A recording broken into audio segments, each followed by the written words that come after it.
Welcome to the recording on health promotion and marketing, promotion of healthy concepts. In this recording, we will describe the difference between standard marketing principles and health promotion, explain how this tactic is used to promote community health interventions, apply the 4 P's of marketing to social marketing campaigns, and look at effective ways to design health promotion materials. Remember the Got Milk campaign? This seems to be probably one of the most famous health promotion campaigns of all time. People we know very well to people we don't know at all are promoting milk in different ways. From the Olsen twins to Taylor Swift and more, they all sported milk mustaches to promote different aspects of the health qualities of milk. Before we move on, does a promotion or advertising campaign come to mind to you that maybe promotes health? Something that might promote a healthy food or some kind of healthy activity? Can you think of something that was particularly impactful for you? Maybe it was something on a jar or a package or a flyer or something on Instagram. Think about what about that message made it so impactful. In this case, we saw celebrities putting mustaches on, right? So it really made them stand out. Taylor Swift, a very popular singer, has this funny milk mustache, so it really caused people to stop and take a look.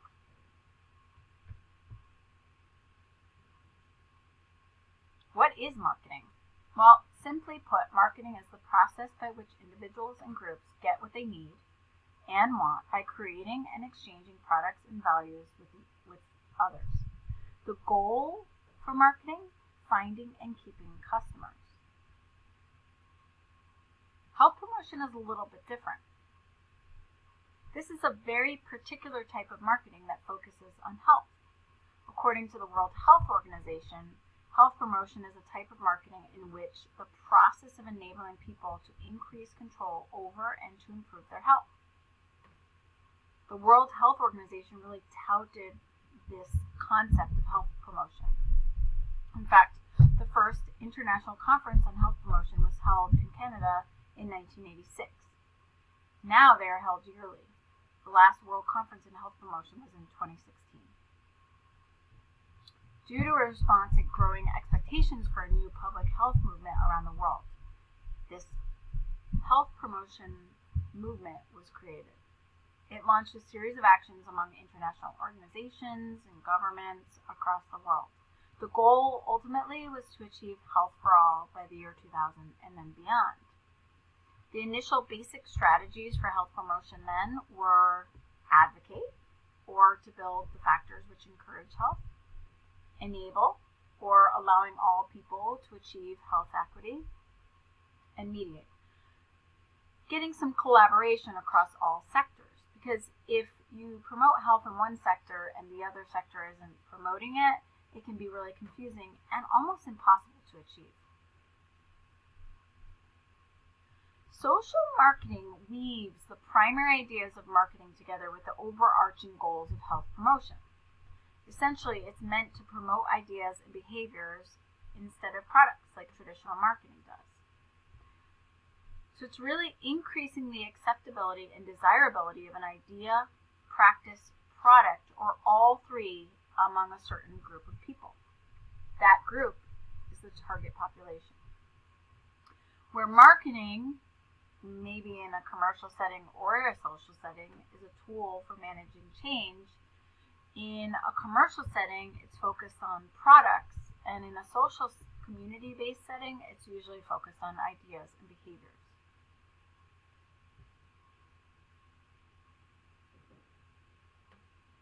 Social marketing uses marketing principles, so using those principles and then applying it to a community-wide either social marketing campaign or any kind of wide marketing campaign. Health marketing really taps into that potential of reaching the largest possible group at the least cost with the most effective consumer satisfying program. So So the role of the marketer in social marketing is to help to change behavior or bring new ideas. And this could be in addition to as well. So the goal is to bring some new idea around food or nutrition or health or wellness, and then help the reader or the person engaging in the marketing to change their behavior.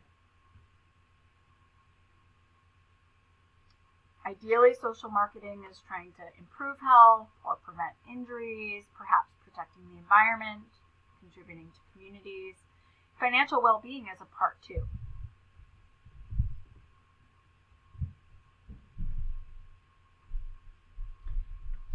There is still a big difference between traditional and social marketing.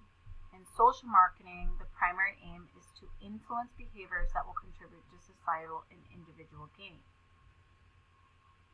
Traditional marketing focuses on selling goods or products for financial gain, so it usually favors a target audience that will yield the greatest volume of profitable sales.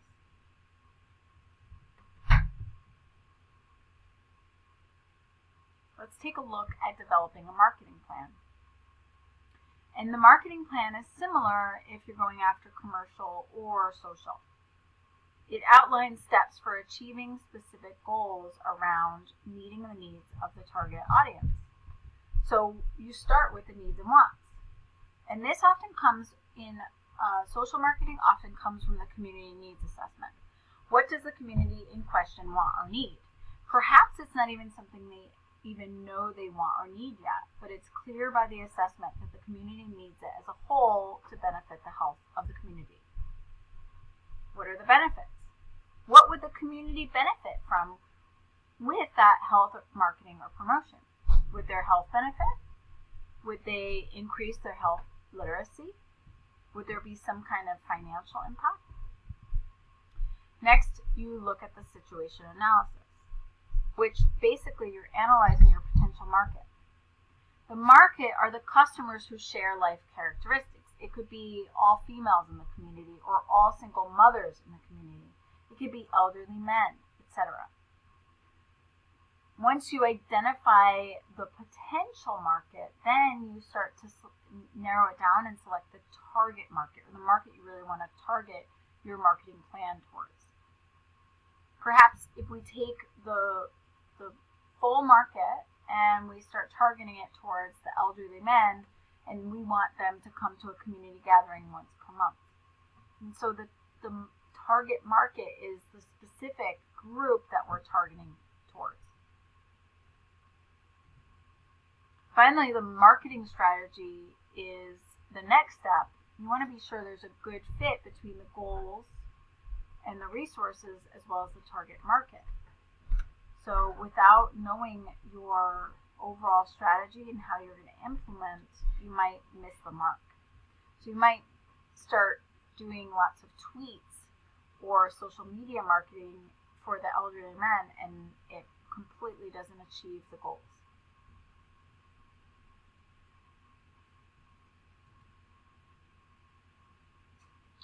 The marketing strategy specifies the target market for 4 distinct elements known as, in the traditional marketing world, as the 4 Ps. This is also referred to as the marketing mix. The development of the appropriate marketing mix should result directly from the analysis of a consumer, the analysis of the environment, and overall competition. Competition in social marketing is a little bit different than in commercial marketing. Competition could be the person's own ideas or beliefs that you have to work to change. Successful marketers get the right product, idea, service, or program to the right place at the right time for the right price.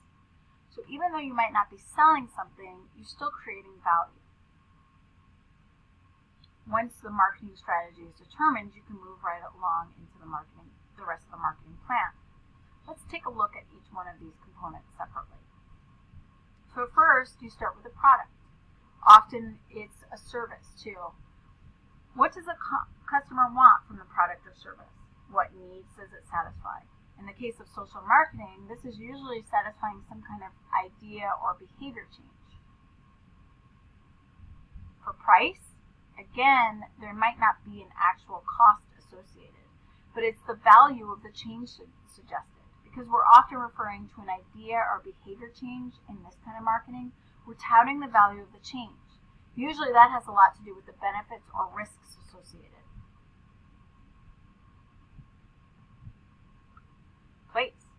Well, in traditional marketing, we just think of the store or online for the place, right? In social marketing, the place still refers to where the customer or the target market is looking for the product. But since this is an idea, perhaps there's an organization that becomes the place. So the place would be the actual organization that you would go and find the further information. Or they are going to have to tap into their own behaviors to make the change, so the place becomes themselves. Finally, promotion is the last one. This is the actual promotion or actual way you're going to get the idea across. Could it be a social media campaign? Could it be a cooking contest on a website? A poster campaign? It could be a variety of different types, and we'll explore those in a moment. So, continuing to develop a market plan, once you have the marketing strategy, you can move forward with sort of the nitty-gritty details, like the budget and timeline. Knowing your actual plan and the marketing strategy allows you to figure out how much money you're going to spend. You might have a budget for design costs, printing costs, distribution of the message. You're also going to want to have a timeline to help guide you when you implement. You're finally ready for implementation, so you start putting the plan into place. And it's important to evaluate, which helps you understand if you've reached your goals and what, if anything, needs to be adjusted. Let's apply the principles of the marketing plan to this health promotion put out on alcohol consumption by the CDC. So first we start with needs and wants. Well, in this case, maybe the community needs assessment identified there is an excess alcohol consumption in the area. Or, if we're not going to focus on one general community, the CDC in general feels that people need to reduce their overall alcohol consumption in relationship to cancer. So the benefit here would be reducing your risk of cancer. The situation analysis would be analyzing the potential market and selecting a target. The CDC went broad here, targeted any adult who drinks and wants to reduce the risk of cancer. But they could take it and really change their target market. So you see they list breast cancer, and it says in parentheses, in women. Perhaps they can have a whole other marketing campaign just focused on women and breast cancer. The marketing strategies. Okay, what would be the 4 P's in this case? Well, the product in this case is meant to be the information to promote the behavior change. Reduce your drinking of alcohol, i.e., the less alcohol you drink, the lower the risk of cancer. So in this case, the price is actually drinking alcohol, or the value of reducing your drinking of alcohol, which means you have a lower risk of cancer. The promotion is actually the poster. This could be found perhaps in doctor's offices, or maybe it's hung at bus stops, or maybe it's just found online. And then the budget and timeline, we don't really know, but they perhaps identified a certain budget that they wanted to spend, and then the timeline, like we're going to run this for 6 months, and we have the money, we're going to put $50,000 towards this. Once they implement, they establish strategies to evaluate. The evaluation could perhaps be number of visits to the website listed, or maybe if there's a specific community and they're demonstrating less alcohol sales, or visit to bars, or less cancer in that area. Of course, that's going to take some time to evaluate, but there can be some ways to connect it back. Measuring success is challenging. And it's even more challenging in social marketing because the product is the behavior. So the true measure of success is adoption of behavior. Knowing who your audience is critical to know how you approach this and know and understand what people feel they need and what they really need. So you're not really just focusing on promotion and persuasion, but you're creating that behavior change and really focusing on changing beliefs and changing attitudes about a certain product or idea.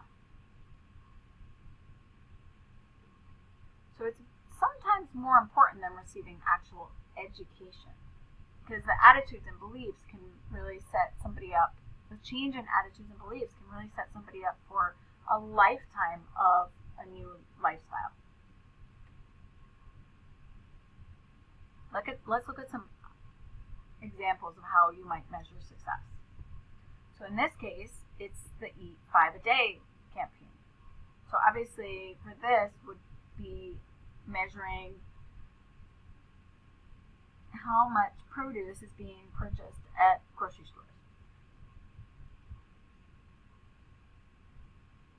In this case, the World Health Organization is promoting nursing.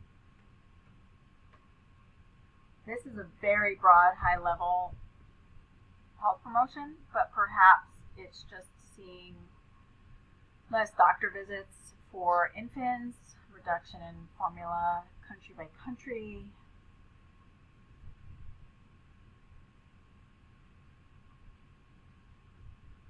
This is about smoking, put out by the CDC. So again, this is probably reducing the different types of cancer, cardiovascular disease, COPD. So a lot of these health promotions take a long time. And so there are some challenges. There's not an immediate payback and not always a direct benefit. So it becomes extremely difficult to measure. Social marketing also relies on rewarding good behavior rather than punishing bad. You don't want to always go out and say the negative or this is bad, because that can be exhausting for the reader. So you really want to try to promote the positive and hope that it changes their behavior. In this case, the CDC is promoting physical activity. How do you think the CDC is measuring how many people are engaging in physical activity after they read this health promotion?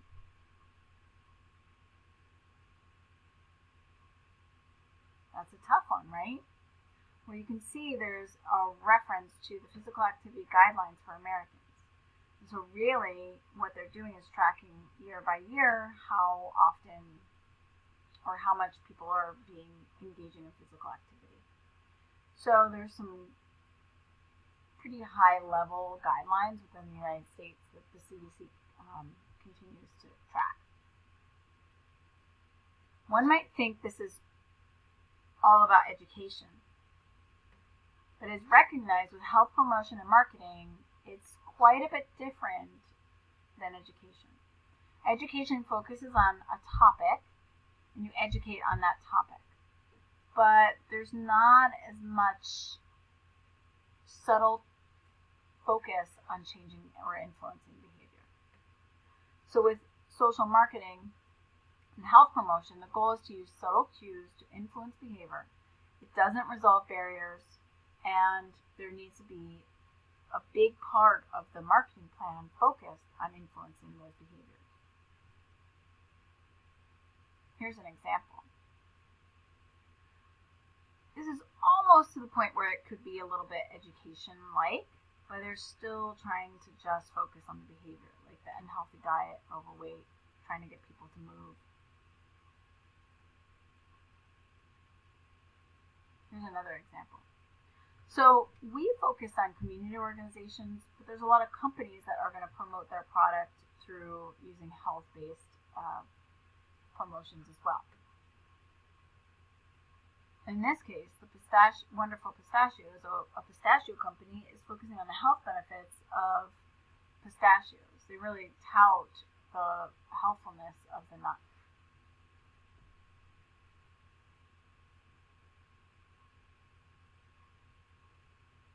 Okay, so we're going to look at best practices. Best practices of creating some health promotions. So this can, I just have a flyer here because it's easiest to show you, but this can apply to social marketing campaigns, brochures. There's a lot of components that it can really cover. But you want to be specific in your title or your heading. Okay, you want to really be specific so people know exactly what they're talking about. We're talking about apples and cancer here. You always want to include references, and they could be listed out, written out, like this one. In this case, it's a specific professor of food science at Cornell University. Or you can just, put something like USDA dietary guidelines, something very basic. But it's important to include references as well as using accurate and credible claims. Like, make sure it's backed up and make sure it's credible. Keep points simple. So in this case, it might even be too much. You can see, it says fiber packed, and then it explains why that matters. So apples are high in quercetin, and then explains why that matters. But you don't want to have too many points. This is 3 main points, and that's probably enough.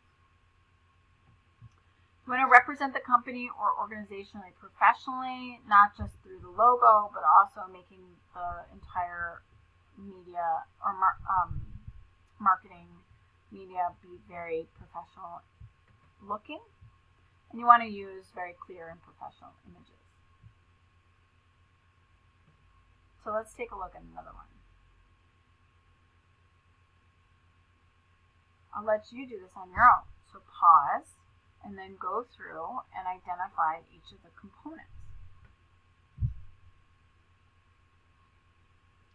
There are a lot of different promotional tools used.